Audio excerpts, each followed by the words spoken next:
여러분 대단히 반갑습니다. 자, 우리 22회의 이제 세 번째 영역이죠. 사회복지 실천론 문제 한번 풀어볼게요. 어렵지 않았습니다. 굉장히 쉬웠어요. 시험 문제가. 자, 보면 실천의 사회통제적 측면과 관련된 실천의 이념, 인도주의, 사회복지 실천의 주요 이념이죠. 부자는 가난한 자를 도와야 된다. 그렇게 기억하시라고 말씀드렸습니다. 자선조직협회의 기본 이념이었었고, 그것하고 같은 게 박의 사상입니다. 그죠? 넓을 박 사랑해서 넓게 사랑해야 된다. 그러니까 내 가족만 사랑하는 거 아니고 나 자신만 사랑하는 거 아니고 생판 모르는 바깥에 있는 다른 사람들도 사랑해라. 그래서 인도주의 박의 사상 같은 개념으로 정리해 두시고, 자, 민주주의는 자기결정권 원리에 근거해서 이 빈자들의 삶과 관련되어진 의사결정에 어떻게 이 빈자들이나 또는 빈자들을 대표하는 사람들이 함께 참여해야 된다라고 하는 이념이었었고, 자, 인보관 운동의 이념이었었죠.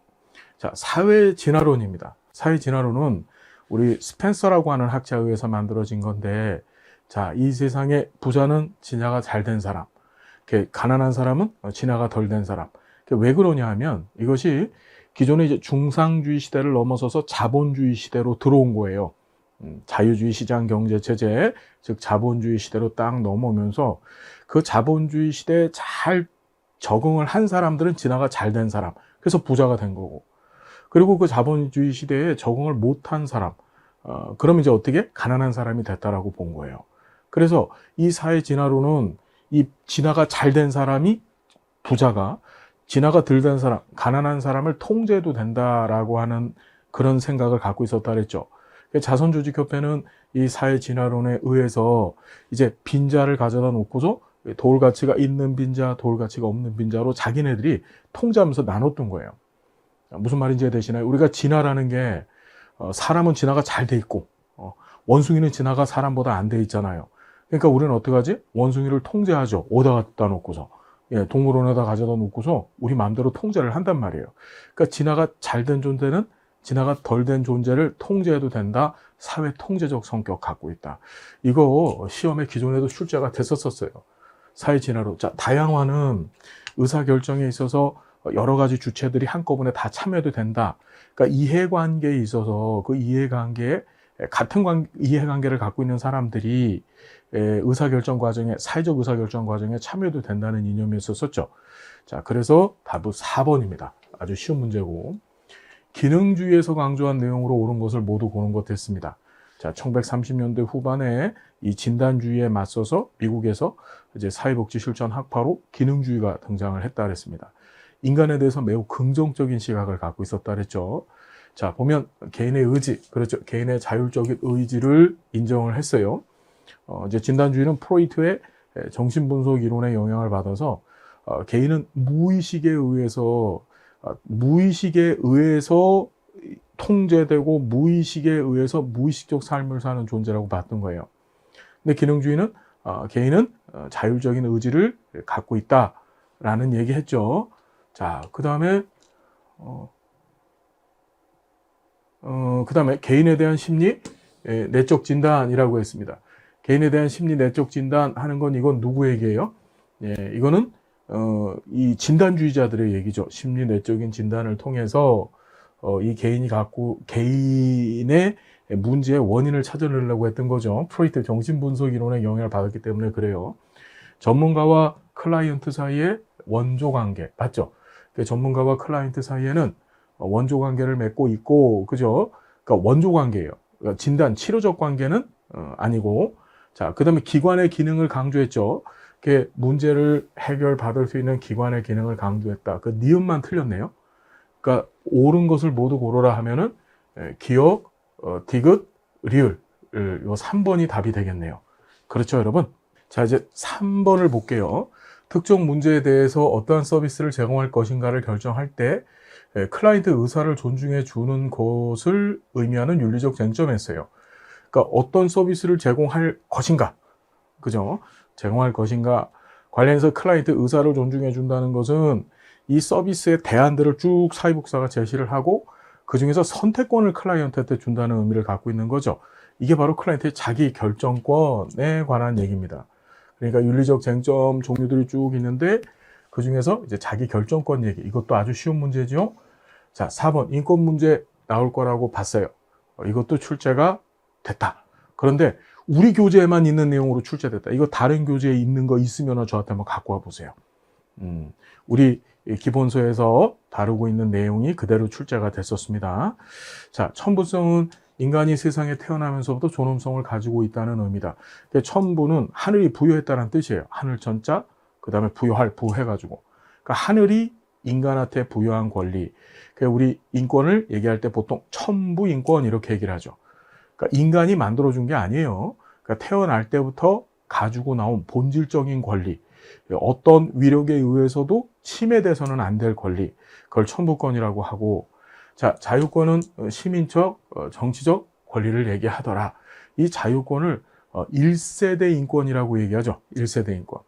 그래서 1세대 인권은 공민권, 자유권이라고 보통 얘기합니다. 그러니까 시민적인 정치적 권리, 한 사회 구성원이 되어졌고, 그래서 공민이 된 겁니다. 그래서 정치에 참여할 수 있는 권리를 획득하게 되는 거 맞는 얘기죠. 자, 평화권은 국가들 간의 연대와 단결의 권리. 이게 바로 제3의 인권이라고 불려지는 거죠. 그래서 평화권은 국가들 간의 연대하고 단결. 그러니까 사실은 이게 집합적인 인권인데, 한 국가나 또는 한 사람들, 뭐 몇몇의 집단들이 이렇게 만들어내는 것이 아니라 국가 연대가 다 단결해서 이루고자 하는. 그러니까 아직까지는 이 평화권은 제3의 인권, 그러니까 세 번째 인권이에요. 3세대 인권. 아직까지는 실현이 되지 아니한 인권, 꿈의 인권이다라고 우리가 공부했었고, 자, 보편성은 자신의 인권은 자기만의 소유할 수 있다는 의미다. 자, 보편성이라는 말은, 자, 우리 보편이란 말은 뭐죠? 모든 사람들은 다 인권 갖고 있다 이런 뜻이죠. 그러니까 인간이라고 한다면, 인간이라고 구분이 되어진다고 한다면, 그 인간은 모든 인간들은 인권을 가지고 있다. 그게 보편성이에요. 그러니까 자기 인권은 자기만, 이게 무슨 소리야? 이런 말은 없죠. 자, 평등권, 경제적, 사회적, 문화적 권리다. 이 평등권이 이제 제2세대 인권. 그러니까 사회복지하고 가장 밀접한 관계를 갖고 있는 인권이라고 우리가 수업 시간에 공부했었어요. 그래서 경제적, 사회적, 문화적 권리. 그죠? 국가로 하여금 국가한테 야, 나 이런 권리 누리게 해줘. 나 경제적으로 너무 힘들어서 굶어 죽겠거든? 힘들어 죽겠어. 그럼 국가는 생존권 보장해줘야 돼요. 사회적, 문화적으로도 최소한 누려야 될 삶의 기본적인 지위나 정도가 있단 말이에요. 그걸 어떻게 국가가 보장해줘야 된다는 게 바로 제2세대 인권, 평등권이었었다. 자, 이거 우리 교재에만 있었어요. 진짜로.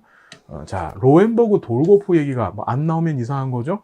근데 로엔버그하고 돌고프의 이 윤리, 그 상대적 윤리 기본 원칙 가운데서 그 주요한 내용, 의미를 알아야만 풀 수 있는 문제. 기존에 항상 순서 묻는 문제가 나왔는데, 생평자체 3, 4진 이래가지고, 근데 깊이 있는 내용을 알아야만 되는 문제가 출제됐다. 자, 봤더니 윤리원칙 중 다음 사례에서 아동학대 전담 공무원이 결정을 할 때 최우선적으로 고려해야 될 것은 이랬어요. 아동학대가 발생한 가정의 학대 피해 아동을 원가정에서, 즉 자기 가정에서 생활하도록 할 것인가, 또는 학대 피해 아동 쉼터에서 생활하도록 할 것인가에 대해서 1차 결정을 내려야 된다. 이건 뭐 보나마나 최소 손실의 원칙에 해당되죠. 최소 손실. 그죠? 예. 이거 왜 그러냐 하면, 자, 평등과 불평등이라고 하는 것은 우리가 클라이언트를 다룰 때, 복지사 클라이언트를 다룰 때, 다른 클라이언트들과 평등하게 다뤄야 될 때, 우리는 항상 평등하게 다뤄줘야 되는 게 맞죠?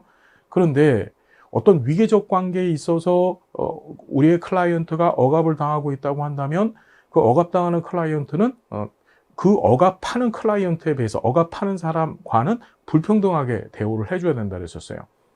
그러니까 예를 들어 계모한테 학대를 당하고 있어요, 아이가.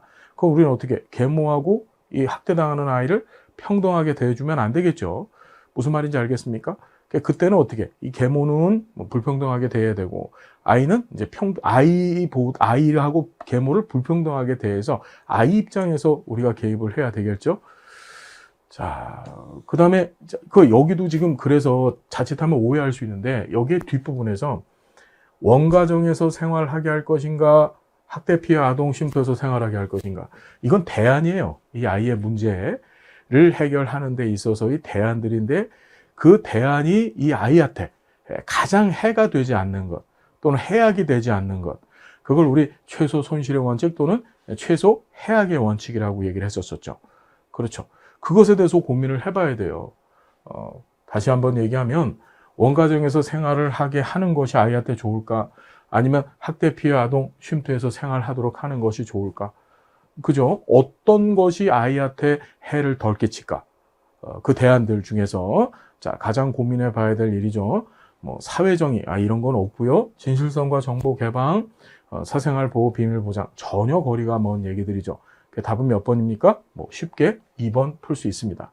자, 어렵지 않았다. 자, 6번.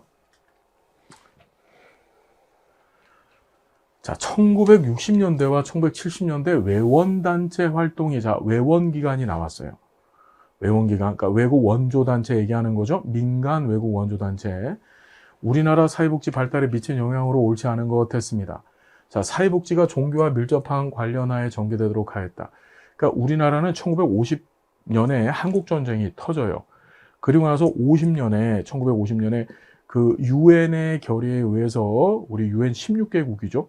이 유엔 군이 우리나라에 들어와서 이제 한국 전쟁에 참전을 해준 거예요. 여러분 알고 있죠? 그런 사건이 있었습니다.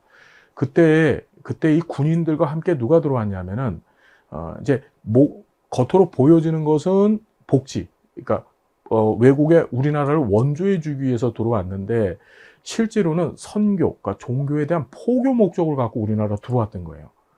그죠? 예.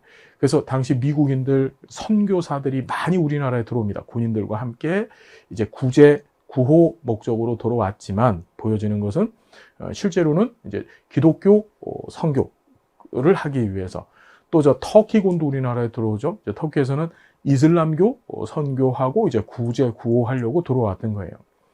이런 식으로 해서 자, 종교하고 굉장히 밀접한 관계를 가질 수밖에 없었습니다. 이렇게 만들어진, 그러니까 60년대 들어서 이제 한국 전쟁이 끝나고 나서 이제 70년대 초반, 그러니까 외원단체 기관들이 전부 다 자신의 나라로 돌아가거나 아니면 다른 나라에 가서 이제 외국 원조 활동을 하게 됐다 그랬습니다. 이 60년대 후반부터 시작해서. 자, 그 일 전에는 우리나라에 만들어졌던 이 복지 단체 시설들은 전부 다 이 종교기관과 관련이 있었어요. 종교기관.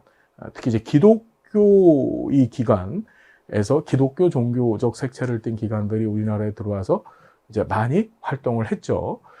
그러다 보니까 종교하고 밀접한 관련에 전개되도록 했고, 전문사회복지의 시작을 촉발했다. 자, 이것도 되게 중요한 건데, 외원기관 자체는 전문성은 없었습니다. 그러니까 사회복지 실천에 전문성은 없었어요. 특히 이제 시설보호를 중심으로 했기 때문에 전문성은 상당히 떨어졌었어요. 뭐 자격증을 갖고서 했던 것도 아니고, 그 사람들이 어떤 전문가 훈련을 받고 와서 우리나라에서 이런 구제 활동을 했던 게 아니었었어요. 하지만 그런 복지가 그 당시에 우리나라에 아예 없었었거든요. 그런데 우리나라에 와서 이런 복지가 있어라고 하는 걸 깨우쳐 준 겁니다. 그것이 이제 전문 사회복지의 시작을 촉발하는 계기가 되어진 거예요. 그러니까 이때부터 사회복지라는 게 우리 사회에 필요하구나라는 걸 알게 되고, 우리나라 자체적으로 복지 단체 이런 것들을 만들고, 특히 이제 1970년에는 이제 사회복지 사업법이라고 하는 법을 만들어서 이 전문 사회복지의 이제 시작을 어떤 법 제도화 시키는 계기가 된 거죠. 자, 3번. 시설 중심보다 지역사회 중심의 사회복지가 발전했다. 방금 전에도 말씀드렸지만 이분들이 들어와서 했던 게 지금은 이제 아동 보육시설이라고 하는데 고아원을 설립하고, 그 다음에 이제 양로원이나 또는 이제 노인들 양로원, 이런 시설 중심으로 장애인 복지 시설들, 장애인 생활 시설이죠. 그런 시설 중심으로 서비스를 제공했습니다. 지역사회 중심의 사회복지 발전하는 데 계기, 원동력을 주지 못했죠. 그래서 이건 어떻게 고쳐야 돼요? 지역사회 중심의 복지보다 시설 중심의 사회복지가 발전하는 계기를 만들었다. 이래야지 맞는 거죠. 자, 사회복지사가 거시적인 사회복지 정책보다는 미시적인 사회사업 위주로 발전하게 됐다. 맞죠? 거시적인 사회정책이라고 하는 것은 우리가 국가가 만드는 정책, 국가가 이제 국민 전체 복리를 위해서 만드는 정책들, 뭐 사회보험, 공공부조, 사회수당 이런 것들을 얘기하는 거예요. 이때 이분들이 들어와서 했던 것, 우리나라에서 와서 했던 행동들은 이제 구호 중심의 활동들이었단 말이에요. 개인들, 가난하고 힘들고 장애를 입고 이런 사람들을 대상으로 구호하는 데만 초점을 뒀기 때문에 미시적인 사회사업, 여러분 미시적이라는 게 우리가 공부해봤지만 개인이나 또는 가족한테 개입하는 걸 미시라 그랬죠. 이런 위주로 발전하게 되어졌다. 사람들이 사회복지를 구호사업 또는 자선사업과 같은 것으로 인식하게 되어졌다. 그러니까 사회복지를 거시적으로 어떤 국가가 하는 정책이다 이렇게 본 게 아니고 미시적으로 어떻게 불쌍한 사람들을 돕는 거다라고 하는 자선사업 같은 걸로 보게 된 거예요. 그러니까 여러분 얘는 정답이 몇 번입니까? 예, 당연히 3번이 되겠죠.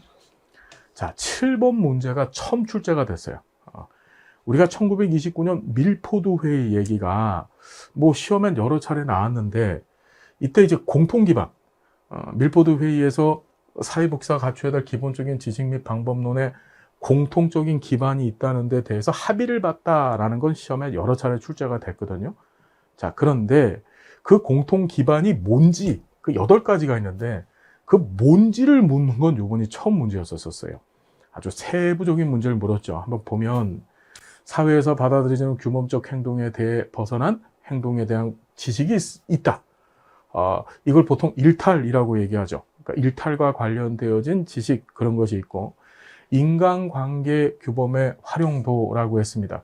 인간관계 또는 대인관계라고 하죠. 그러니까 사회복지사가 사회복지 실천을 하려면 가장 기본적인 것이 사람 맞대고서 사람한테 서비스를 제공을 해야 돼요.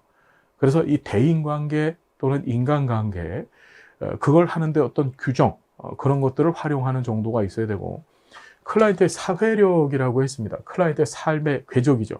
어떻게 인생을 살아왔는지에 대한 그 중요성. 그러니까 이건 진단주의자들의 시각이죠, 사실은요. 그래서 과거 어떤 삶을 살았는지 이런 걸 보는 거고, 자, 사회치료에서 지역사회 자원 활용하겠다. 그렇죠. 지역사회 자원을 쓰겠다는 거예요. 그러니까 지역사회가 클라이언트의 문제 해결에 어떤 자원적 역할을 한다.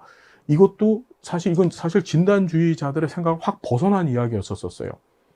개인의 문제 해결은 사회복지사의 전문성에 기반해서 복지사가 제공하는 서비스만 갖고서 클라이언트는 변화가 된다고 봤는데 그게 아니고 지역사회 자원, 클라이언트 바깥에 있는 자원들이 활용되어진다는 얘기를 하고 자, 집단사회사업의 목적, 윤리, 의무를 결정하는 철학적 이런 건 없습니다.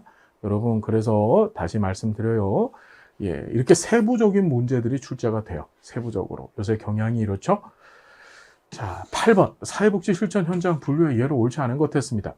자, 1차 현장, 2차 현장, 이용시설, 생활시설 이렇게 나왔어요. 1차 현장, 2차 현장의 구분은 기준이 뭐라 그랬죠, 여러분? 예, 맞습니다. 그래서 기관이 설립되어진 목적, 기관이 운영되어지는 목적에 따른 구분이라 그랬습니다. 1차 현장은 오직 사회복지 서비스 제공을 위해서 설립되고 운영되어지는 것. 자, 2차 현장은 원래는 사회복지 서비스 제공이 1차적인 목적이 아닌데 하다 보니까 서비스가 필요한 거예요. 그래서 부수적으로 사회복지 서비스를 제공하는 것이 2차 현장이었었다. 자, 이용시설, 생활시설에 대한 구분은 주거 서비스 제공 여부를 하랬죠. 생활시설은 주거, 가서 잠을 주무시는 겁니다. 클라이언트들이 가서 잠을 자면 생활시설이고 잠 자지 않고 서비스 받고 다시 자기 집으로 돌아오면 그걸 이용시설이라고 한다 그랬어요. 자, 노인복지관 1차 현장 맞습니다. 사회복지 서비스 제공만을 위해서 만들어졌고 자, 이용시설의 아동보호치료시설 이거 시험에 너무 많이 나왔죠. 아동보호치료시설 그래서 아동복지법상의 시설입니다. 얘는 대표적인 생활시설에 해당된다 그랬었어요. 거주용 시설입니다. 그래서 생활시설이에요. 시험에 여러 차례 나왔죠. 자, 생활시설, 장애인 거주시설. 자, 거주자 붙었으면 생활시설이고요. 2차 현장 교정시설 맞습니다. 교정시설이 뭐 감옥이나 보호관찰소 뭐 이런 것들을 통틀어서 우리 보통 교정시설이라고 얘기하는데 여기에 가면 이제 교정이 돼야 되는데 교정이 돼서 이제 멋진 사회인으로 다시 거듭나서 이분들이 나와 주셔야 되는데 그게 아니고 더 많은 범죄. 더 많은 범죄 스킬을 배워갖고 나오시는 거야. 물론 그렇지 않은 분도 계시겠지만. 그래서 자, 이분들을 대상으로 새로운 삶에 대한 방향성을 제시해주고 도와주기 위해서 요새 이제 국가 자격증은 아니지만 이제 교정사회복지사 같은 일들이 많이 하고 계시죠.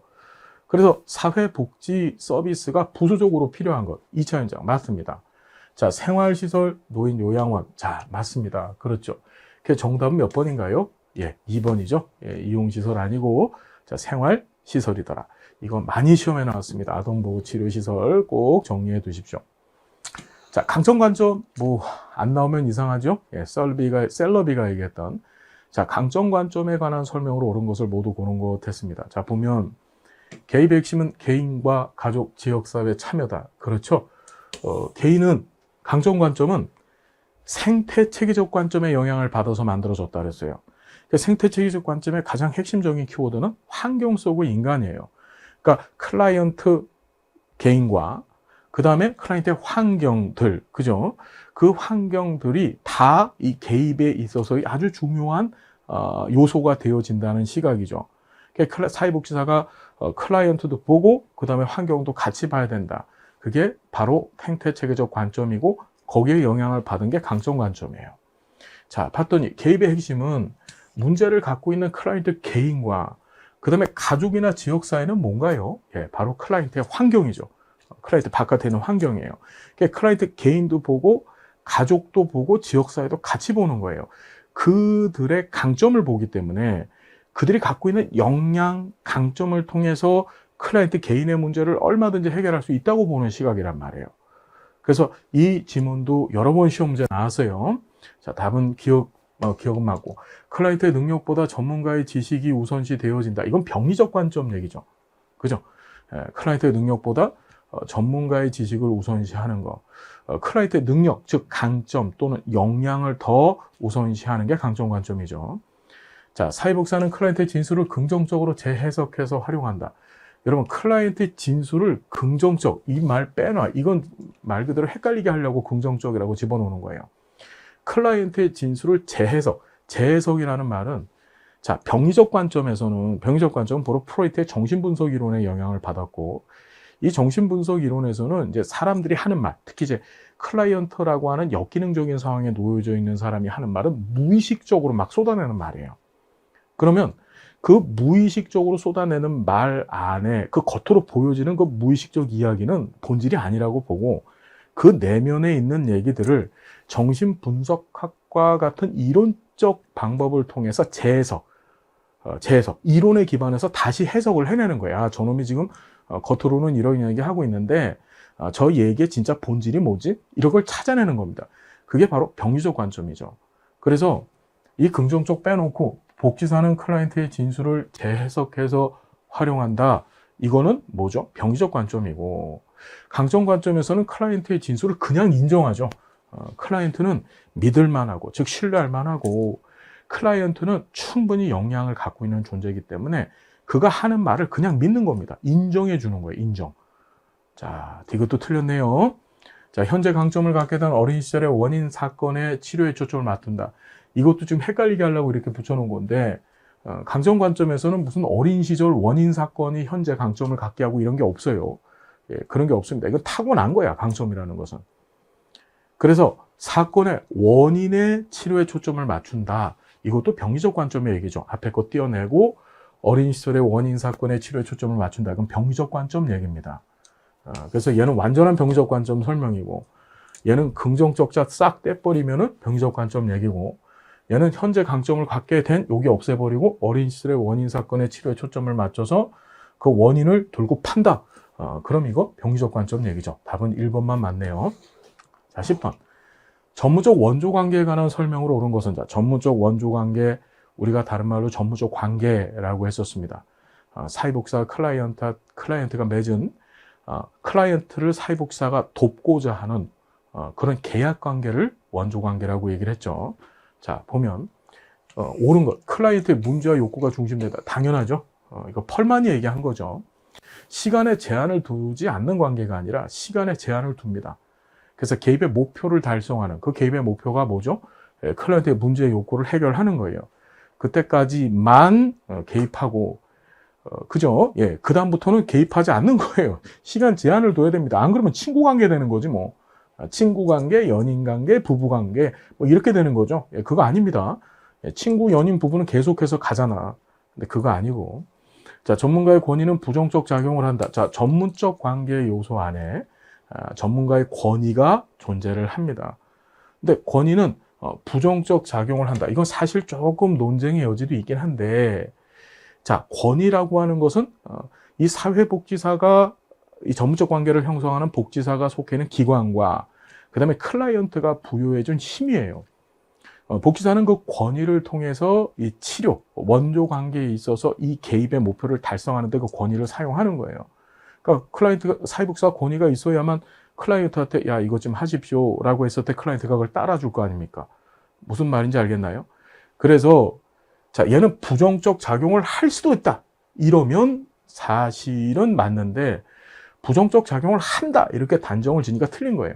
때로는 권위가 부정적 작용을 할 수도 있어요. 클라이언트 입장에서 그 권위에 놀려서 클라이언트가 자기 결정권을 행사하지 또는 우리가 솔직성이라고 하죠. 그걸 우리 뒤에서 이제 우리 실천론 시간에 공부했지만 사회복지 클라이언트와 사회복지사의 의무에는 그러니까 헌신과 의무라는 것이 존재를 하는데 의무에는 클라이언트가 사회복지사 앞에서 당당하게 자기 얘기를 해줘야 돼요.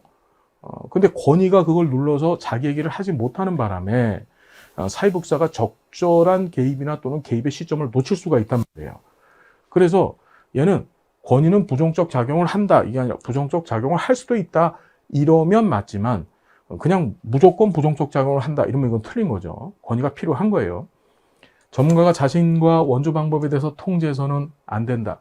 자신과 원조 방법에 대해서 강력하게 통제해야 되죠. 특히 클라이언트와 사회복지사 간의 원조 관계에서 전문가는 자신을 통제해야 돼요. 이거 자칫 잘못하면 관계를 맺는 기간 중에 클라이언트와의 관계가 아니고 연인 관계 될 수 있고 친구 관계 될 수 있어요. 그럼 전문적 관계 훼손되거든요. 그죠? 그 다음 원조 방법에 대해서도 통제해야 됩니다. 클라이언트한테 유리한 걸 찾아내고 클라이언트를 위해서 개입해야 돼요. 자, 클라이언트는 전문가의 지시에 무조건 따라야 된다. 그렇지 않아요. 자기결정권을 갖고 있어요, 클라이언트는.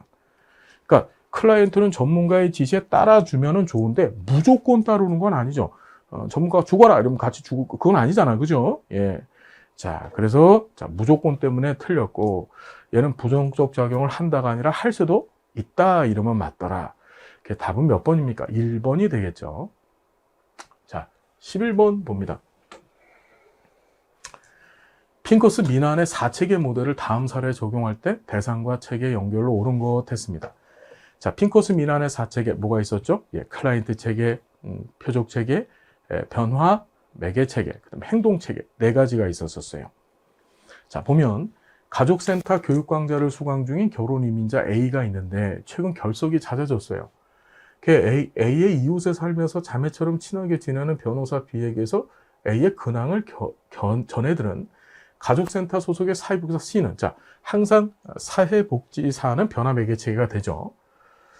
A와 연락 후 가정방문을 해서 A 남편 D, C 시어머니 E를 만나 이야기를 나눴어요. C는 가족센터를 이용하면 바람이 난다라고 여긴 E가 A를 통제하고 있다는 것을 알게 된 거예요. 그러니까 시어머니가 며느리를 통제하고 있죠. 또한 D는 A를 지지하고 싶지만 E의 눈치를 보느라 소극적으로 행동하는 것도 파악해서 자, A의 도움 요청을 받았다 그랬어요. 자, 도움이 필요한 사람. 그걸 우린 클라이언트 체계라고 한다 그랬죠. 그렇죠, 여러분. 예, 그 서비스나 도움이 필요한 사람을 클라이언트 체계라고 한다 그랬었어요. 그래서 A는 클라이언트 체계가 되고 그 다음에 이 C가 사회복지사인데 C는 무조건 변화 매개체계가 되고 그 다음에 이 변화의 개입의 대상이 되는 거죠. 이게 표적체계죠. E는 표적체계가 되는 거예요. 한번 보면 자, 결혼 이민자 A 행동체계가 아니라 클라이언트 체계가 되고 자, 변호사가 전문가 체계라고 했습니다. 여러분 일단 전문가 체계하고 의뢰응답 체계는 핑커스 미난의 4체계에서 나오는 것이 아니라 콤튼 갤러우의 6체계에서 나오죠. 무슨 말인지 알겠죠? 그러니까 얘는 아예 2번, 3번은 빠지는 거예요. 우리 시험에 요새 자꾸 나오는 것이 4체계, 6체계 구분할 수 있냐. 핑커스 미난의 4체계에다가 이 전문가 체계하고 의뢰응답 체계를 갖다 붙이면 6체계가 되는 거죠. 자, 남편 D는 변화매개체계라고 했는데 아닙니다. 변화매개체계는 항상 사회복지사나 다른 사회복지사가 속해 있는 기관만 변화매개체가 된다 그랬었어요. 자, 남편 D나 또는 여기 변호사 B 같은 경우에는 이 클라이언트인 결혼 이민자 A를 아껴주는 사람이잖아요. A 편에서. 얘네들은 나중에 개입이 진행되어졌을 때 행동체계 역할을 할 수 있습니다. 아직까지 행동체계는 아니에요. 하지만 충분히 행동체계를 할 수 있는 그런 체계지 전문가 체계나 의뢰응답 체계 전혀 아니다. 남편 변화 매개 체계 아니고 변화 매개 체계는 사회복지사 C고요. 자, 시어머니가 표적 체계 맞습니다. 답은 5번이 되는 거죠. 결혼 이민자 클라이언트 체계, 시어머니 표적 체계, 그 다음에 변화 매개 체계, 사회복지사가. 자, 3개밖에 명확하게 드러난 게 없어요. 체계가. 자, 충분히 할 수 있다. 충분히 할 수 있다. 자, 그 다음에 12번 인파워먼트 모델. 자, 강점 관점이 반영되어져서 만들어진 모델이에요. 인파워먼트 모델. 그래서 강점 관점을 셀러비가 만들고, 자, 인파워먼트 모델도 셀러비에 의해서 만들어진 모델, 우리 다른 말로 역량 강화 모델, 다른 말로 권한 부여 모델이라고 한다 그랬죠. 그래서 병리적 관점에 기초를 둔다. 에이, 무슨 소리야. 강점 관점에 기초를 둔다. 자, 강점 관점 반대말이 병리적 관점이었었어요. 자, 어떤 경우에도 환경의 변화를 추구하지 않는다. 자, 무슨 소리 하고 있는 거야? 우리 계속 얘기하지만 이 강점 관점이 반영되어진 모델들은 생태체계적 관점이 반영되어져서 강점 관점이 만들어졌기 때문에 생태체계적 관점은 환경 속의 인간, 즉 클라이언트 개인과 클라이언트가 처해 있는 환경에 같이 개입하는 거죠. 강점 관점도 입니다. 클라이언트 개인과 클라이언트가 처해 있는 환경의 그 강점, 즉 좋은 부분을 바라보고 그걸 이용해서 개입하는 것이 강점 관점이에요. 인파워먼트 모델은 환경의 변화 추구합니다. 환경에 개입하는 거예요. 환경에 개입합니다. 자, 어떤 경우라도 틀렸죠? 그 다음에 클라이언트의 적극적인 참여. 당연하죠. 왜? 클라이언트는 강력한 강점을 갖고 있는, 역량을 갖고 있는 어마어마한 능력자예요. 그래서 클라이언트를 이 개입에 있어서의 파트너로 본다 그랬습니다. 뭘로 본다고요? 파트너 또는 소비자로 본다고 했었죠. 답은 3번이 답이 되겠네요. 자, 전문성을 기반으로 사회복지사는 클라이언트를 통제한다. 이거는 병리적 관점에 기반한 의료 모델 정도 얘기가 되겠죠. 의료 모델. 클라이언트에 대한 정확한 진단을 최우선으로 한다. 이것도 의료 모델 얘기입니다. 맞죠? 무슨 얘기인지 이해가 되셨죠, 여러분? 답은 3번. 너무 쉬운 문제다, 이것도. 예. 자, 통합적 접근 방법에 대한 설명으로 옳지 않은 것 했습니다. 자, 1960, 70년대쯤에 이제 미국에서 만들어진 겁니다. 이론의 통합, 모델의 통합. 복잡하고 다양한 욕구를 갖고 있는 클라이언트의 문제를 해결하려면 단일한 이론, 단일한 모델 갖고선 개입이 안 돼요. 그래서 이 이론, 저 모델 다 갖다 한꺼번에 통합해서 묶어서 클라이언트한테 개입을 하자. 그게 바로 통합적 접근이었었다. 자, 봤더니 클라이언트의 참여와 개별성을 강조한다. 통합적 접근의 기본적인 원리죠. 예, 클라이언트의 참여, 개별성을 강조해요. 왜 그러냐면 이 통합적 접근은 생태체계적 관점에 영향을 많이 받았어요. 그래서 클라이언트 참여 강조하고 또 사회복지 실천의 기본적인 원칙으로서 개별성이라는 건 뭐죠? 욕구에 따라서 다른 서비스, 맞춤형 서비스를 제공해야 된다는 얘기입니다. 자, 맞죠? 그게 기본적인 원리이기 때문에 그 보편적인 원리를 그대로 반영을 합니다. 광범위하고 포괄적으로 문제를 규정한다. 그렇죠? 무슨 소리지? 클라이언트의 문제는 다양하다는 거예요. 한 가지 문제가 아니고 다양하다는 거야. 배고프기도 하고 머리 아프기도 하고 등 가렵기도 하고 복잡한 거야. 그죠? 그래서 한 가지 문제만 해결한다. 한 가지만 문제로 정하고 한 가지만 해결한다. 그건 기존에 어떤 단선적인 개입 방법들은 그랬었어요. 근데 그게 아니고 모든 문제 다 개입을 해야 된다라고 보는 거예요. 자, 클라이언트의 잠재력에 대해서 미래지향적인 관점을 갖는다. 그렇죠. 잠재력 인정을 합니다. 클라이언트의 능력을 인정을 하고 클라이언트가 개입이 있어서의 아주 중요한 주체가 된다는 사실도 인정을 하죠. 자, 전통적 접근 방법인 개별사회사업, 집단사회사업을 지역사회 조직으로 통합했다. 그게 아니고 우리 통합적 접근의 이야기가 나오는데 전통적인 접근 방법, 3대 접근 방법이 3가지예요. 그게 케이스워크, 개별사회사업, 그 다음에 그룹워크, 집단사회사업, 그 다음에 커뮤니티 오거나이제이션, 지역사회 조직 사업을 통합한 거죠. 어떻게 되지? 이걸 고치면 전통적인 접근 방법인 개별사회 사업과 집단사회 사업과 지역사회 조직 사업을 통합해서 만들어졌다. 그러니까 모델의 통합, 이론의 통합이다. 그렇게 고쳐야지 맞는 겁니다.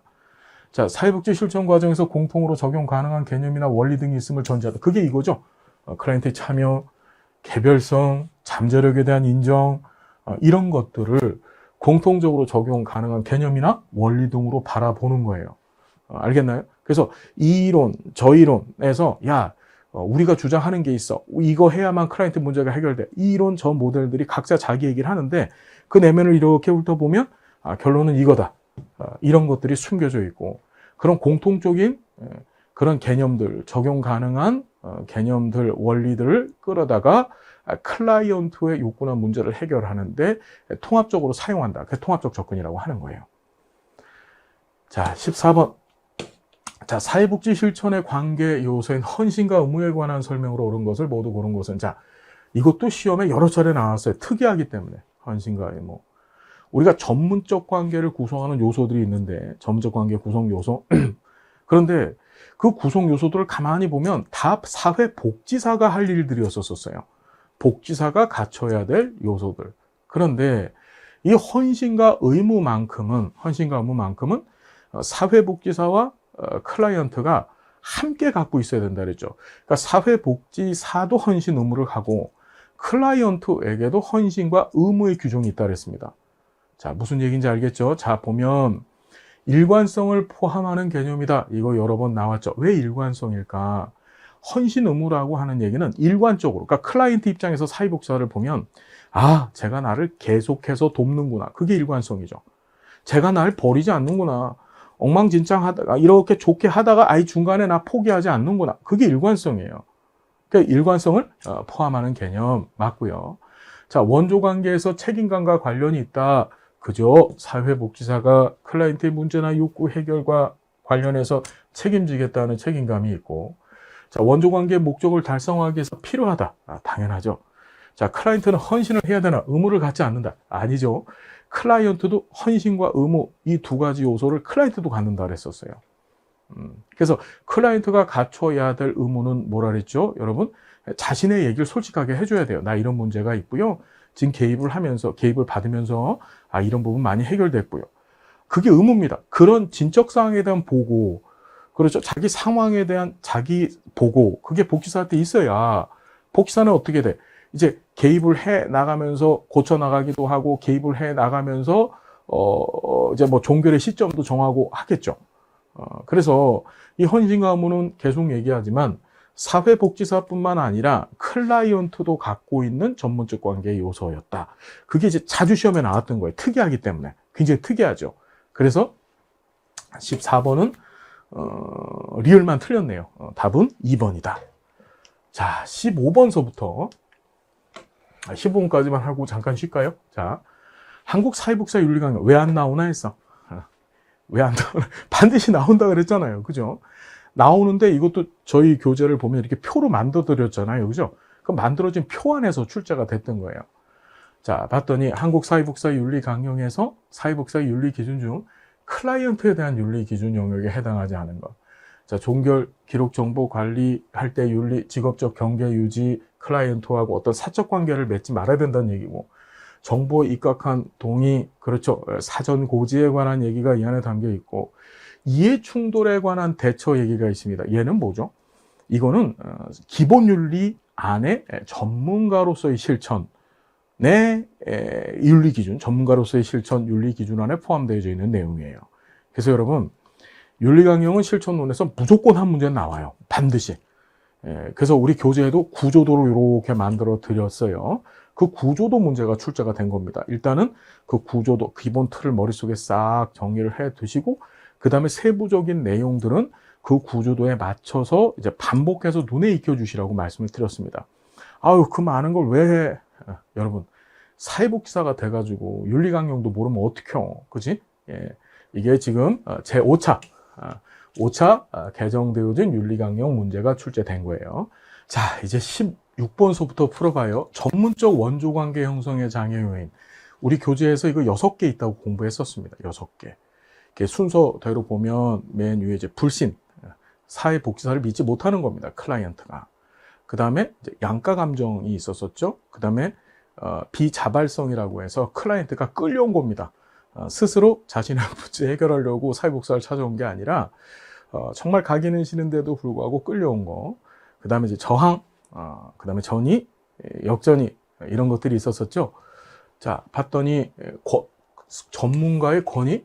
자, 원조관계 형성 요인의 전문가의 권위는 우리 공부하셨지만 권위는 펄만이 얘기했던 전문적 관계의 기본 요소, 전문적 관계를 구성하는 것들 중에 포함이 됐었었죠. 그죠? 전문적 관계의 특징이에요, 특징. 사회복지사의 권위가 있어야 된다. 그러니까 얘는 틀렸고, 저항, 전의, 역전의, 불신. 여기 양가 감정. 그 다음에 하나 더 집어넣으면 뭐예요? 양가 감정하고 비자 발성이죠. 예, 6가지입니다. 6가지. 교재에 있는 것 똑같이 출제가 됐어요. 자, 17번. 사회복지 실천 관계의 요소인 수용에 관한 설명으로 옳지 않은 것은, 자, 실천 관계의 요소라고도 보고, 또 전문적 관계를 구성하는 데 있어서 라포 관계를 맺는 관계 형성의 BS택이 얘기했던 7가지 요인 중에 하나죠. 그죠? 클라이언트를 있는 그대로 받아들인다. 그 뜻이에요. 자, 보면 클라이언트를 있는 그대로 이해한다. 맞습니다. 클라이언트를 있는 그대로 받아들인다. 자, 클라이언트의 부정적인 감정도 받아들여줘야 되죠. 맞죠? 예, 긍정적이고 즐거운 감정 외에 부정적 감정, 클라이언트가 막 분내고, 분노하고, 기분 나빠하고, 그런 것도 있는 그대로 받아들여줘야 돼요.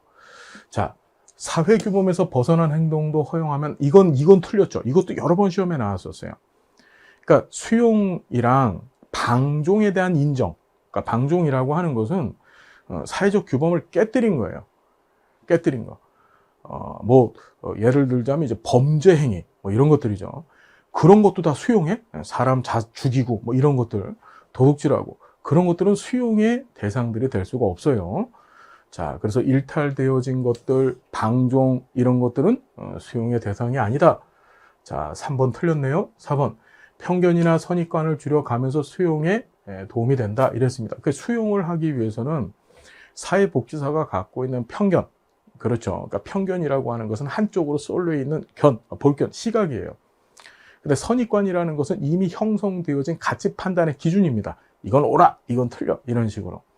자, 그런 것들이 있으면 수용이 되어지지가 않겠죠. 당연히 수용의 전제 조건은 사회복지사가 편견이나 또는 선입관을 줄여나가거나 아니면 이걸 줄이기 위해서 노력을 해야 돼요. 자, 클라이언트가 안도감을 갖게 해서 현실적인 방법으로 문제를 대처할 수 있도록 돕는 게 수용의 결과물이죠. 그러니까 사회복지사 클라이언트를 수용을 하잖아요. 그럼 클라이언트가 안도감을 갖는 거예요. 아, 나 저 사람하고 같이 전문적 관계를 맺어도 되겠구나, 이렇게. 그래서 현실적인 방법으로 문제를 대처할 수 있도록 도와준다. 자, 여러분, 그러니까 현실적인 방법으로 문제를 대처하는 것은 사실 실천의 모든 목적인데 수용을 통해서 안도감을 갖게 해주는 거죠. 알겠나요? 그러니까 답은 몇 번인가요? 3번이 틀렸다. 너무 쉬운 문제. 자, 사정의 특징입니다. 사정. 사회복지 실천 과정 중에 사정이 있었었죠. 자료 수집하고 사정했었습니다. 맨 처음에 접수, 자료 수집, 사정은 계획을 수립하기 위한 전 단계라 그랬죠. 그래서 계획 수립하고 그 다음에 계약서 쓴 다음에 개입하고 그리고 나서 개입하고 나서 이제 종결 평가 및 종결, 그다음에 사후 관리, 이것이 사회복지 일반적인 실천 과정이라 그랬었어요. 자, 사정의 내용을 좀 살펴보면 클라이언트의 강점을 포함해야 된다. 맞아요. 자, 사정은 무슨 관점? 생태 체계적 관점. 다시 한번 생태 체계적 관점 갖고 한다 그랬었어요. 그래서 사정을 할 때는 어떻게? 자, 생태 체계적 관점 환경 속의 인간관이라 그랬잖아요. 그러니까 클라이언트도 보고 그다음에 클라이언트가 처해 있는 환경도 같이 봐야 되는데 좋은 점, 나쁜 점을 같이 봐야 된다 그랬습니다. 클라이언트가 처해 있는 클라이언트 자체의 좋은 부분과 나쁜 부분, 그 좋은 부분을 강점이라고 하잖아요. 그다음에 클라이언트가 처해 있는 환경의 좋은 부분, 그걸 보통 자원이라고 하죠. 자원과 또 더불어서 클라이언트가 앞으로 나가는 데 있어서 문제를 일으킬 요인들, 그것을 장애물이라고 했습니다. 그걸 같이 봐주는 거야. 그러니까 강점도 포함해야 되고 그 다음에 약점도 포함해야 된다. 이래야지 맞는 거죠. 그러니까 맞는 얘기예요. 이것도 강점을 포함해야 된다. 예를 들어 강점만 포함해야 된다. 그건 아니에요. 강점만 포함하면 강점 관점인데 사정은 생태체계적 관점 갖고 하라고 지침이 되어져 있어요. 그러니까 강점도 포함하고 그 다음에 클라이언트의 문제점도 같이 포함해서 사정을 해야 돼요. 자, 사회복지사의 지식적 근거가 필요하다. 그렇죠. 사정을 하기 위해서는 사회복지사의 지식이 굉장히 중요합니다. 그러니까 인간에 대한 지식이 가장 중요한 거죠. 기본적으로. 지금 말씀드렸지만 어떤 것이 좋은 것, 어떤 것이 나쁜 것에 대한 판단 기준은 복지사가 갖고 있는 지식을 갖고 하는 거예요. 어떤 것이 이 클라이언트의 좋은 점인가 나쁜 점인가는 특히 이제 사정을 할 때는 인간 행동과 환경에 관한 지식이 상당히 중요하죠. 자, 사회복지사 클라이언트의 상호작용 과정이다. 이것도 출제된 지문이죠. 과거에 사정은 사회복지사 혼자 단독적으로 하는 게 아니에요. 클라이언트의 문제나 욕구를 파악하고 사정 때는 그 다음에 그 문제나 욕구의 해결 자원 체계들을 발견을 하고 두 번째는 세 번째는 장애물까지 파악을 해야 돼요. 이 세 가지가 사정을 할 때의 세 가지 요소인데 자, 봤더니 그러기 위해서는 복지사 혼자 떠들면 안 돼요. 같이 주고받아야 되는 거예요. 왜? 실제로 내 안에 어떤 문제, 내 환경에 대해서 환경에 어떤 문제, 어떤 가능성, 어떤 장애물이 있는지에 대한 정보는 누가 더 많이 알아요? 사실은 클라이언트가 더 많이 아는 거예요. 그러니까 상호작용을 해야 되지 복지사 혼자서 사정하는 건 아니다. 클라이언트를 완전히 이해하는 것은 한계가 있다. 이것도 시험에 나왔죠. 클라이언트의 모든 욕구, 모든 문제, 클라이언트의 모든 장애물, 클라이언트의 모든 자원을 어떻게 다 알아? 복지사가 무슨 신도 아니고, 그죠? 그래서 한계가 있다. 인정하라는 겁니다. 사회복지 실천의 초기 단계에서만 이루어지는 것이 아니라 우리 자료 수집과 사정 이 두 가지 단계는 다시 자료 수집하고 사정은 사회복지 실천의 전 과정에서 이루어진다 그랬죠. 욕구 파악하는 거 접수 때도 할 수 있어요. 개입 때도 욕구 파악이 되어집니다. 무슨 말인지 알겠습니까? 욕구나 문제가 나타나는 거예요. 개입 때도. 그래서 다시 한번 자료 수집하고 사정은 초기 단계에서만 나타나는 일이 아니라 개입의 사회복지 실천의 전 과정, 접수 때서부터 나타나기 시작한다. 자, 무슨 말인지 알겠죠? 사정은 그때부터 하는 거예요. 답은 몇 번인가요? 옳지 않은 것이니까 5번이죠. 항상 시험 문제 뭐뭐만 이렇게 붙어 있죠. 이게 단정 짓는 만자가 붙어 있으면 넌 틀렸군. 이렇게 짐작하시고 문제 풀으셔도 괜찮아요. 자, 5번이고 19번 사례관리자 역할에 관한 예로 옳은 것 했습니다. 자, 사례관리자 목슬리는 사례관리의 대표적인 학자죠. 사례관리자의 역할을 이제 간접적 개입을 하는 복지사의 역할, 또 직접적 개입을 하는 복지사의 역할을 이렇게 구분을 했었어요. 자, 보면 중개자, 독거노인의 식사 지원을 위해서 지역사회 무료 급식소를 연계했다. 이 연계, 소개, 안내 이건 전부 중개자라 그랬죠. 지역사회의 클라이언트의 욕구를 충족시켜 줄 수 있는 자원과 그 다음에 이 클라이언트를 서로 연계 또는 소개 또는 클라이언트에게 그런 자원을 안내, 다시 한번 연계, 소개, 안내 또 연결까지 하면 이 네 가지 단어가 들어가면 중개자라고 말씀을 드렸었어요. 자, 2번 상담가, 욕구 서정을 통해 클라이언트에 대한 체계적인 개입 계획을 세웠다. 자, 목슬리의 사례관리자 역할 중에 상담가, 직접적 개입을 하는 상담가가 있어요. 그런데 이건 상담가가 아니고 계획을 세운 거니까 이건 계획과에 관한 얘기죠. 계획가. 발음이 이상하네. 그죠? 그러니까 상담가는 클라이언트가 자신의 어떤 능력이 있는지를 일깨우기 위해서, 그죠? 클라이언트에게 이제 말 그대로 상담, 카운셀링 또는 컨설팅 하는 거예요. 자, 조정자. 사례 위에서 시각장애인의 입장을 대변해서 이야기했다. 이건 대변했다. 그럼 옹호자 또는 대변자, 옹호자, 대변자 같은 말이죠. 그 역할이고. 자, 조정자라는 것은 지역사회 자원체계가 중복되거나 또는 누락되었었을 때 그 중복과 누락을 조정해 주는 거예요. 말 그대로. 막 한 군데 자원이 몰려가지 않게. 그렇죠. 중복을 조정해 주는 거고. 누락, 누구는 받고 누구는 받지 못하는 일이 벌어진 거예요. 자, 그거 조정해 주는 게 조정자다. 자, 옹호자. 이건 대변자, 옹호자 얘기고요. 옹호자, 지역사회 기관 담당자들이 모여 난방비 지원 사업에 중복 지원되는 대상자가 없도록, 중복 나왔잖아. 이게 뭐예요? 조종자죠. 지금 3번하고 4번이 바뀌어야 되는 거예요. 이게 조종자고. 자원의 중복과 누락 문제 해결해 주는 게 조종자다. 평가자, 청소년기 자녀의 갈등을 갖고 있는 부모와 자녀 사이에 개입해서 상호 만족스러운 합의점을 도출을 해요. 둘이 싸움질 났었을 때 중립적인 입장으로 개입해서 싸움질 말리는 게 뭐라 그랬습니까? 중재자라 그랬죠. 중재자. 중재자. 무슨 얘기인지 알겠습니까? 답은 5번은 중재자다. 자, 답은 20번. 클라이언트가 타인이 하는 바람직한 행동을 보고 모방해서 행동의 변화를 가져오는 개입 기술은, 이것도 이번 시험에 처음 나왔거든요. 모델링 기술에 관한 얘기죠. 모델링. 모델링은 반도라의 사회학습 이론의 관찰학습 과정이 있었습니다. 주보운동 관도라 기억하시죠? 주의 보존, 그 다음에 운동 재생, 마지막 동기화 과정에 근거해서 사회복지사가 이제 클라이언트 앞에서 이런 행동하는 게 좋은 거야 라는 걸 보여줘요. 이제 복지사가 보여주든지 아니면 바람직한 행동의 롤 모델을 보여줘요. 복지사가 아니더라도.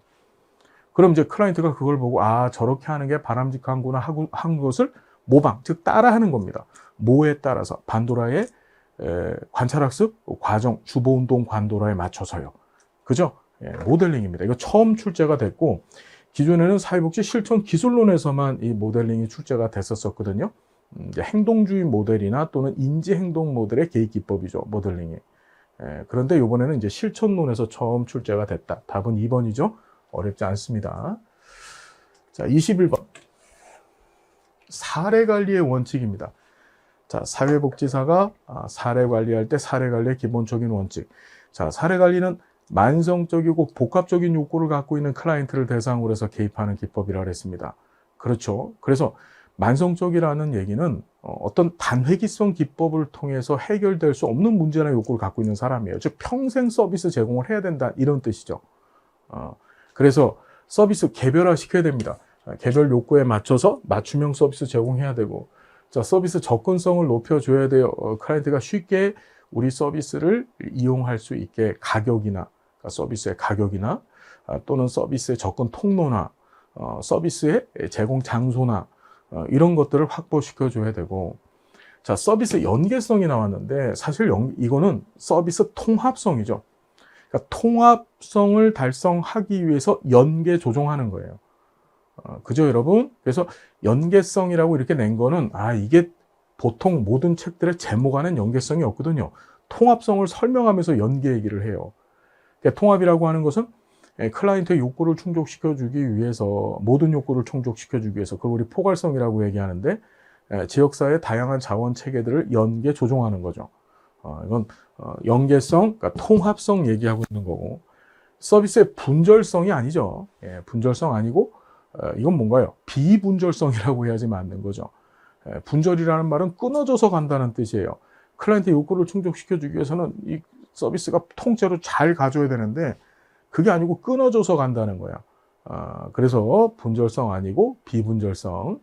그 다음에 서비스의 체계성. 자, 체계성이라고 하는 것은 환경체계. 클라이언트가 이렇게 있으면 클라이언트 바깥에 있는 다양한 체계들, 그죠?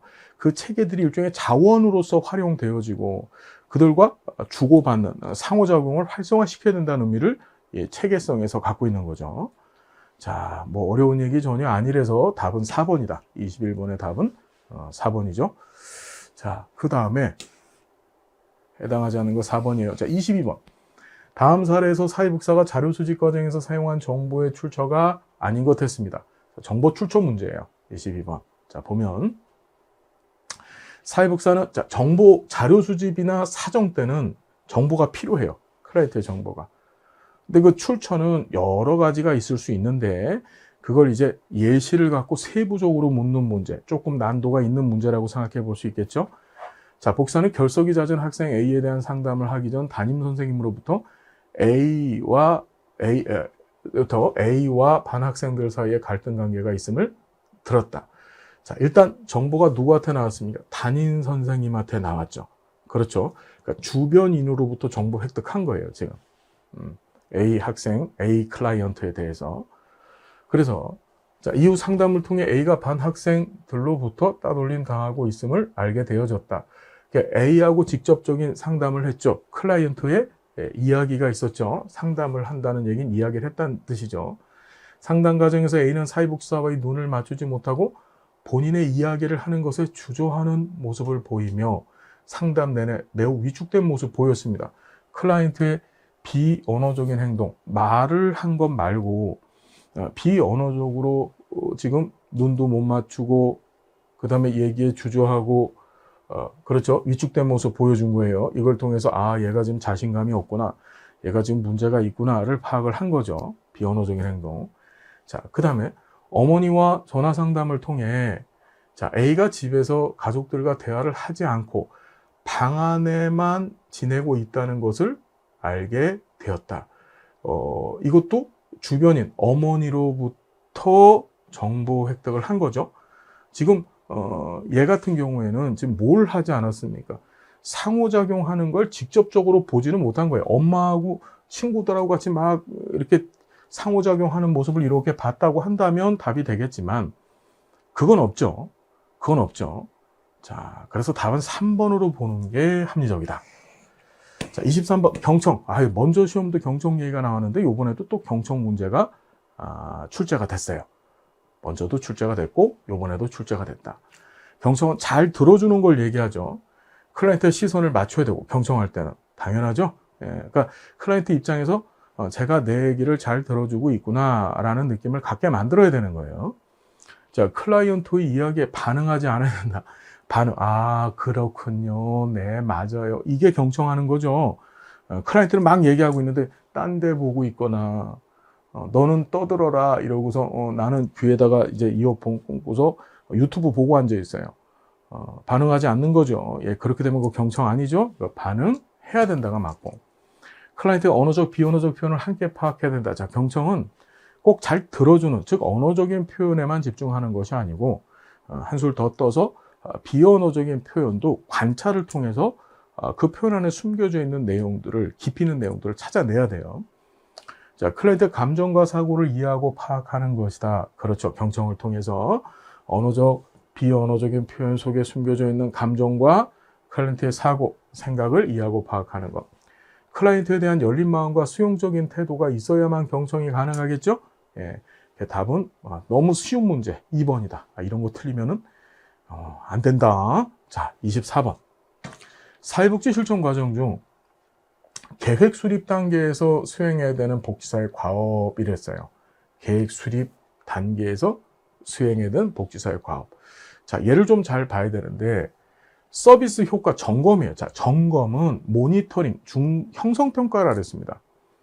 그러니까 어떻게 되냐면 우리가 계획을 수립하고 개입을 하잖아요. 그럼 계획 때는 목표하고 목적을 수립한다 그랬습니다. 계획 단계에서 목적과 목적을 달성하기 위한 세부적이고 구체적인 방향성, 그것이 이제 목표죠. 그렇게 수립하고 진행을 하는데 이 개입 과정 중에, 그러니까 계획 세워놓은 다음에 개입하죠. 개입 과정 중에 그 목표의 달성 정도를 중간중간마다 봐야 돼요. 효과라는 것이 목표 달성 정도에 썼었잖아요. 그러니까 서비스 효과를 점검한다는 얘기는 어느 단계 때? 개입 단계 때 할 일이에요. 점검하고 그걸 가지고 다시 한번 사정하고, 그걸 재사정이라고 하죠. 다시 계획을 그냥 밀고 나갈 것인지 아니면 계획을 변경할 건지를 결정해서 변경되어지면 다시 계획을 수립해서 다시 개입을 하는 거예요. 그러니까 이 점검은 무슨 단계 때? 개입 단계 때 할 일이고, 실천 활동에 대한 동료의 검토가 등장을 하게 됩니다. 그러니까 여러분, 이 실천 활동에 대한 동료 검토도 사실은 이런 효과 검토 같은 얘기죠. 그렇죠. 그렇죠. 그러니까 얘도 지금 뭐죠, 여러분? 개입 중에 하거나 또는 활동을 다 끝내놓고 나중에 평가 단계 때 동료의 검토를 받을 수도 있겠죠. 자, 개입 효과의 유지와 강화, 요거죠. 요건 종결 단계죠. 개입 효과 유지하고 그걸 강화시켜서 그 개입 효과가 일상적인 클라이언트의 삶에 젖어들게 만들어야 돼요. 일반화되게. 이건 종결 단계 때 해야 될 일이고. 자, 개입의 목표를 설정한다. 목적 설정하고 목표 설정하는 게 바로 뭡니까? 계획 수립 단계에서 할 일이죠. 답은 4번이고요. 평가 후 개입 계획을 수정한다 이랬습니다. 이것도 바로 뭡니까? 계획 단계에서 해야 될 일이죠. 개입 단계에서. 개입 단계에서. 무슨 말인지 되세요? 그러니까 계속 말씀드리지만 한 번 목표를 정했다고 그걸 쭉 밀어붙이는 게 아니에요. 개입을 하면서 목표를 수정해야 돼. 수정하기 위해서는 중간에 점검 과정을 거치고 다시 재사정을 하고 제사장 한 걸 기반으로 해서 다시 계획을 수정하고, 무슨 말인지 알겠죠? 예. 그러니까 이것도 개입 단계 때 해야 될 일로 보는 것이 맞더라. 답은 4번이죠. 목표 설정이 계획 수립의 가장 중요한, 우리가 계획 수립 때는 동기화를 해야 되고, 목적을 설정해야 되고, 목표를 설정해야 되고, 세부적인 지침들을 만들어야 돼요. 그게 계획 수립 단계 때 해야 될 일인데, 그 중에서도 제일 먼저 중요하고 또 시험에 가장 많이 나오는 것은 목표 설정, 목표 수립하는 거다. 계획 단계는. 자, 답은 4번이고요.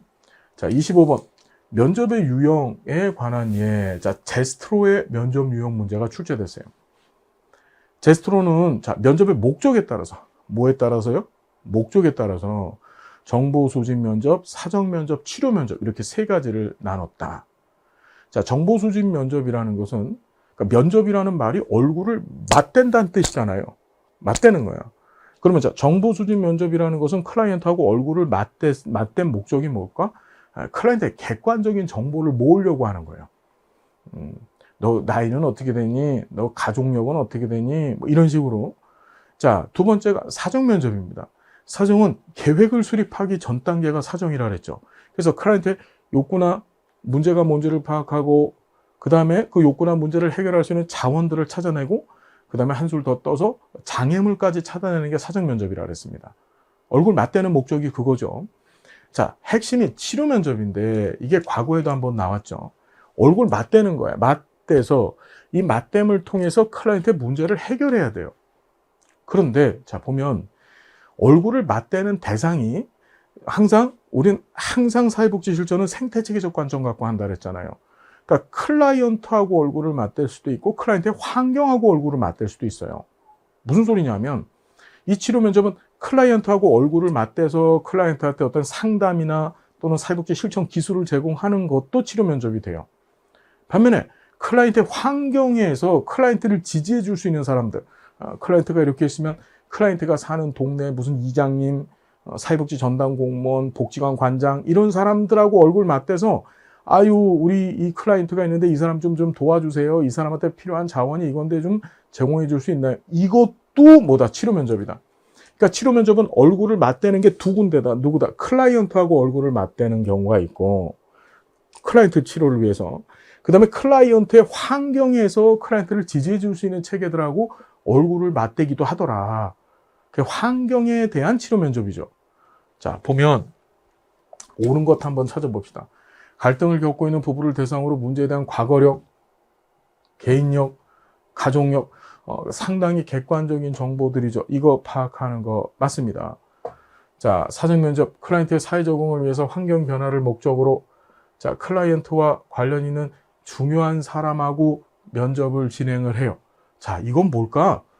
이건 뭐예요, 여러분? 이거 치료 면접이죠. 치료 면접. 치료 면접 중에서도 환경에 대한 개입이에요. 환경에 대한 치료 면접이죠. 그러니까 사전 면접 아니고 이건 치료 면접이에요. 자, 치료 면접, 학교 폭력 피해 학생의 자존감 향상을 위해서 심리적 지지를 제공하는 면접을 했다. 이건 뭔가요? 치료 면접 중에서 클라이언트하고 얼굴 맞대고서 제공한 거죠. 다시 치료 면접 종류가 두 개라는 거 기억하셔야 된다. 치료 면접이. 복지사는 얼굴을 맞대는 게 클라이언트하고도 얼굴 맞대지만, 면접하지만, 클라이언트 바깥에 있는 다른 환경 체계들하고도 이 치료와 관련돼서 클라이언트의 문제 욕구 해결을 위해서 얼굴을 맞대는 겁니다. 자, 이렇게 해서 우리 25문제 풀어봤다. 너무 쉬웠죠? 저만 쉽다고 얘기하니까 기분 나쁘죠, 여러분? 어쨌든 어렵지 않았었다. 실천론. 그죠? 한두 문제 빼놓고는 우리가 다 다뤄봤던 것들, 한 문제 정도 빼놓고는. 자, 수업 시간에 강조했던 내용들이었었다. 자, 고생 많으셨고, 여러분, 멋진 꿈을 향해서 잘 갖춰진 그런 멋진 세상을 변화시키고 클라이언트의 삶을 견인해가는 그런 우리 사회복지사님들 되시기를 기원하겠습니다. 다음 또 수업 시간에 만나 뵐게요. 여러분 고맙습니다.